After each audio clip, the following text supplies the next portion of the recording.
A lot of my faith has been grounded in intellectual curiosity, and that is kind of Mm, what saved me from the church hurt. So many people are mm, dealing with church hurt. And for those of you who aren't sure what that means, essentially, the biggest version of it is you go to church and you see people preach one thing and act differently, especially the mhm, people in charge, right? You can see it in your mhm. parents at home teaching faith, the teachers at school, whatever it is, right? But one thing we need to remember that I love is that people don't represent God. God represents God, Yes. people represent people.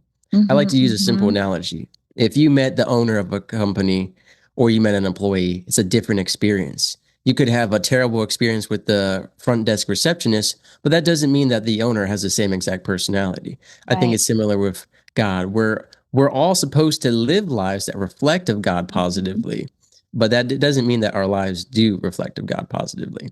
Additionally, as they warned in the New Testament and the Old Testament, people are going to twist the scripture for evil. They told us in the Mhm, New Testament that they will do that and that they have mhm. already done that, right? We've seen Yep, false prophets. I mean, that's a huge yep. part of the New Testament is warnings Mhm, of false prophets. And so that doesn't just mean church. It doesn't just mean the quote televangelist pastors, right? It's not even about how wealthy, a person is who is preaching.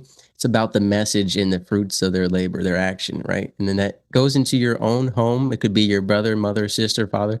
mm. For me, though, I was able to look past the church hurt and say, people are saying XYZ. What does the scripture actually say? And that Amen. has changed my Mm, life. The issue mhm. is that so many people have never read the word and Yeah. then they get the church hurt and then they don't Mhm, want to read the word because they're mhm. like, well, the people who read the word suck, for a lack of better Right. words. They're not good Mhm, people. So why would I mhm. want to read the word?